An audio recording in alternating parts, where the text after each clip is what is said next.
Amigos de Portafolio Veracruz, muy buenos días. Les saluda Alejandra Herrera. Se acerca la celebración del Día de Muertos el 1 y 2 de noviembre y es una tradición colocar el altar o la ofrenda que es dedicada especialmente justamente a nuestros muertos, a nuestros seres queridos que ya se han marchado de este plano terrenal, y para eso vamos a platicar pues sobre lo que es el significado de los altares con un especialista aquí en el Instituto Veracruzano de la Cultura en el IBEC. Muy buenos días, ¿cuál es su nombre? Buenos días, me llamo Óscar Hernández Beltrán.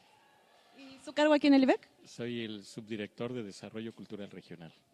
Bueno, pues para que nos platique un poquito y le platique al público de Portafolio Veracruz, ¿cuál es el significado de los altares? Primero, ¿de dónde nace esta tradición? Bueno, es una tradición, como la mayoría de nuestras tradiciones, tiene un origen hispánico. Tengo un minuto, les platico. Digamos, a finales del siglo XVI hubo una contrarreforma. Esa contrarreforma tuvo cambios teológicos de la Iglesia Católica, tuvo cambios teológicos muy importantes. Uno de ellos fue que se acepta la existencia del purgatorio. Al aceptar la existencia del purgatorio, se conviene también que los difuntos, que digamos en principio tendrían que haber ido al infierno porque violaron a cualquiera de los 10 mandamientos, cosa que la mayoría de nosotros hacemos a lo largo de la vida, pueden cambiar su situación en el inframundo si la gente reza a favor de ellos. Este periodo de la contrarreforma coincide con la conquista de México, es más o menos la misma época, finales del siglo XVI, principios del siglo XVII, y lo que ocurre es que, digamos, los ricos tenían dinero suficiente para pagar una gran cantidad de misas para salvar su alma. Le pagaban a la gente, a la iglesia, para que rezaran por ellos durante 10 años, 20 años, para garantizar que, independientemente de las faltas que hubieran tenido, se pudieran salvar, cosa en la que todos creían fervientemente. Los pobres no. Los pobres no podían poner a los curas a rezar porque no tenían dinero para patrocinar eso, y entonces ellos tenían que rezar. Van surgiendo, por esta necesidad, una gran cantidad de rituales de separación de los muertos. Y de España llegaron tradiciones que ahora conservamos todavía, como por ejemplo ir cada año al panteón a rezar en el Día de los Difuntos, cantar en las tumbas, llevar comida. Todas estas cosas tienen todas un antecedente registrado en la península ibérica. Esta visión del mundo y de las cosas se avino muy bien con la percepción indígena de la muerte. También los indígenas pensaban que había que ayudar a las almas de los difuntos al tránsito de la vida a la muerte. Y empiezan a surgir esta noción de un altar familiar. Como el que se utiliza actualmente o el que se pone actualmente por parte de las familias, en este caso las familias mexicanas. Por ejemplo, bueno, primero, ¿por qué se celebra el 1 y 2 de noviembre? Hace una explicación breve. Es la fiesta religiosa de todos los santos, es el día en el que se celebra las almas de los muertos. Y, por ejemplo, ¿qué significa el poner un altar? Digamos, por ejemplo, ¿por qué en diferentes niveles? Vemos, por ejemplo, aquí la ofrenda que tienen en el IBEC. ¿Por qué en diferentes niveles se pone el altar? Bueno, en diversas regiones del estado de Veracruz hay diferentes tipos de altares. Este es el altar más común, que tiene 3 niveles, que representan, digamos, para decirlo, para que todo el mundo lo entendamos, el cielo, el suelo y el subsuelo, ¿no? Y para la percepción indígena del mundo había un inframundo, que era donde navegaban las almas, digamos, sin reposo, y luego estaba el espacio donde vivimos todos, ¿no? Que es la tierra, y luego está el cielo, que es el espacio a donde están las almas que moran con dicha. Este altar en 3 niveles representa justamente esos 3 niveles de percepción prehispánica del mundo. Ahora, son ofrendas. Claro, para los indígenas, no para la Iglesia Católica, cabe la posibilidad de que durante esos 2 días, pero solo durante esos 2 días, los muertos regresen a la tierra. Si regresan fuera esos 2 días, eso es muy malo, eso trae mala suerte, eso está mal. Pero si regresan durante esos 2 días, son bienvenidos. Es bueno que vengan, porque permiten nuevamente el contacto de los vivos con los muertos, porque en esos días su presencia en la tierra es benéfica para las cosechas, para la salud, etcétera. Y entonces se les recibe con alegría. Se les ponen ofrendas, se les pone la comida que a ellos les gustaba comer, las bebidas que ellos consumían, se les ponen imágenes, fotografías de ellos recordándolos, mencionando quiénes son. Normalmente el recuerdo es de 2 generaciones. En este altar estamos solo de una generación porque son compañeros de trabajo de la institución, pero normalmente ponemos fotos de los abuelos, en algunos hogares incluso de los bisabuelos, de los padres y de los hijos muertos si los hubiera, que también los hay. Generalmente se pone, obviamente como podemos ver aquí, algunas cosas que a lo mejor en vida les gustaba comer o beber, pero hay algunas cosas que llevan todas las ofrendas que se colocan, por ejemplo, lo que es la cruz. ¿Qué significa, por ejemplo, el colocar una cruz? Bueno, la cruz santifica el lugar. Debemos recordar que cuando una persona muere, se coloca una cruz en su habitación. A los 9 días esa cruz se recoge y se lleva y se coloca en la tumba. Y a los 40 días se vuelve a celebrar. Son los tiempos que en la percepción, en la cosmogonía indígena, son los necesarios para que el alma del difunto transite de la intranquilidad que le produjo su muerte, la insanía que le produjo su muerte, a un estado de plenitud, de paz, de armonía con los vivos. La armonía con los vivos es muy importante. ¿Y en el caso de las veladoras, tienen algún significado especial? Todas estas connotaciones religiosas, las veladoras, las imágenes religiosas, las cruces, etcétera, son herencia de los altares que se ponían en la tradición hispánica. Lo que es característico de la tradición mexicana son las flores de cempasúchil, las flores estas de moco de pavo, y todos los elementos, digamos, que tienen que ver con el trazo de la vida hacia la muerte, es decir, del inframundo a la parte alta de la felicidad. Se habla, por ejemplo, también de que las veladoras sirven en este caso pues para iluminar el camino o indicar el camino de quienes vienen a visitarnos en estos días. Esa tradición es muy específica en el norte de Veracruz.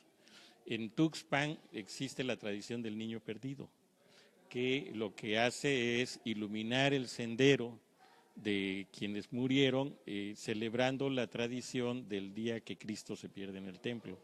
Entonces se le colocan veladoras para que reencuentre el camino y regrese a su casa. En este caso, las veladoras se colocan para iluminar el tránsito de la muerte hacia el plano de la vida, porque durante los 2 días, el primero y el día 2, los mexicanos estamos convencidos de que efectivamente los muertos regresan y prueban los alimentos, ¿no? Ahora, ¿cuándo se debe instalar el altar y cuándo se debe retirar? Se debe instalar el día 30 y se debe retirar el día 3 a primera hora. Tanto el retiro como la instalación deben ser para la población indígena, para los mestizos, todas estas cosas ya se perdieron, pero para las etnias indígenas debe haber un ritual de instalación y un ritual de desinstalación, que incluye la injerencia, la ingesta de los alimentos que se colocaron en el altar, porque eso es lo que significa precisamente el reencuentro con los familiares que visitaron. Es decir, después de que ya se retira la ofrenda, se retira el altar, las personas que lo colocaron, las familias, pueden comer los alimentos. Se habla incluso de que los alimentos, después de que pues ya pasaron estas fechas del 1 y 2 de noviembre, que ya vinieron nuestros muertos, incluso cuando se consumen ya no tienen sabor. ¿Esto es cierto? Bueno, eso afirma la gente, y sobre todo yo creo que no tiene el sabor porque la gente no tiene el ánimo de que tenga sabor, ¿no? Y bueno, y también porque ya llevan 2 días en reposo. Pero yo insistiría mucho en que esta ingesta sí tiene una cuestión virtual de parte en la cosmogonía indígena. Es decir, se ingieren los alimentos y esa ingesta es como algo que activa la unión entre quienes vinieron a visitar el altar en espíritu y quienes estamos en la tierra todavía vivos, ¿no? El incienso, por ejemplo, que vemos aquí es para que hacer una purificación del lugar para que vengan solamente las ánimas buenas, podríamos decir. Efectivamente, el incienso siempre cumple una función de, digamos, purificación. Todos los elementos que tienen que ver con la limpia del lugar forman parte del ritual previo a la instalación del altar y posterior a la instalación del altar. Y lo recomendable es que el incienso permanezca prendido durante el tiempo que dura el altar, porque además despide un aroma que concita la presencia de los espíritus que visitan el altar. Hay otros elementos que hemos podido observar en altares de algunas casas, por ejemplo, que colocan en la cruz, colocan cal y además utilizan la sal. Sí, todos los elementos que tienen que ver con una extracción mineral se colocan siempre en la parte baja del altar, porque significan un reencuentro con la parte mineral, con la parte terrestre. Y todos los elementos que tienen que ver, por ejemplo, en algunos lugares se colocan plantas o macetas con tierra, y dependiendo de la etnia indígena, esto puede significar la relación con la parte terrestre, ¿no? El plano de lo terrenal, en oposición a la parte alta del altar, que significa la parte celestial. Independientemente de las ofrendas que se ponen en las casas, las personas pues también acostumbran a ir a los panteones en estas fechas. ¿Lo recomendable son ambas cosas o poner la ofrenda en casa y después ir al panteón o cómo es la tradición además? Bueno, estamos en una zona en donde la tradición de los altares es débil, ¿no? Digamos, en la región de Sotavento, de Veracruz hacia el sur, hasta llegar a la zona del volcán de San Martín, realmente la celebración del Día de Muertos es débil y la gente se concreta en esta región a poner un altar no tan complejo, no tan complicado, mucho más sencillo, una mesa con alguna ofrenda sencilla, una veladora, es todo. Y lo que sí es, digamos, un compromiso familiar fuerte es ir al panteón a visitar las tumbas de los difuntos o los lugares donde estén depositadas sus cenizas. Pero, digamos, en la cosmogonía indígena sí es muy importante llevar comida, llevar música, convivir con los muertos y estar allí porque se tiene la certeza, insisto, de que durante esos 2 días ellos están con nosotros, ¿no? Entonces se limpia la tumba, se hacen rituales, etcétera, y esto puede durar, digamos, un tiempo prolongado. La visita, por ejemplo, en algunas regiones purépechas es toda la noche en el panteón, o también en el altiplano central, en el Valle de México, ¿no?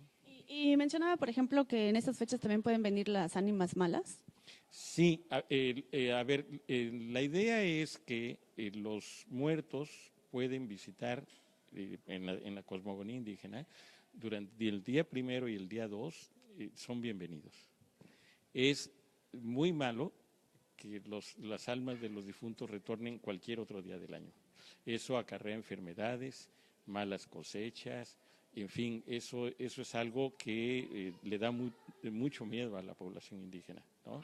Ellos están convencidos de que si un muerto los visita fuera de las fechas, eso significa una muerte inminente en la casa, o un desastre económico, o un desastre natural, etcétera. Es decir, es de mal augurio. En cambio, que visiten el día 1 y el día 2, eso es motivo de fiesta, de alegría.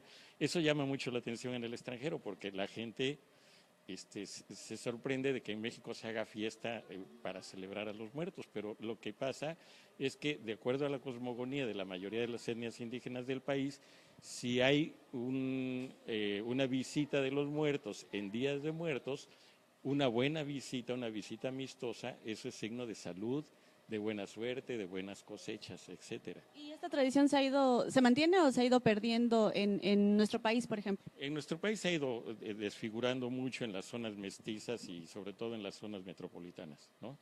Ahora ha surgido un híbrido muy curioso entre el Halloween y la fiesta de Día de Muertos en México, que son las famosas Catrinas, que es una moda que quién sabe cuánto vaya a durar, pero que, digamos, nacionalizó la fiesta del Halloween. A partir de la figura de la Catrina que está en el Museo del Mural Diego Rivera, y a partir de esa figura se creó la nueva costumbre de, digamos, maquillar a las personas, especialmente a las mujeres delgadas, como calaveras, y hacer con eso pasarelas, desfiles de modas, fiestas, etcétera.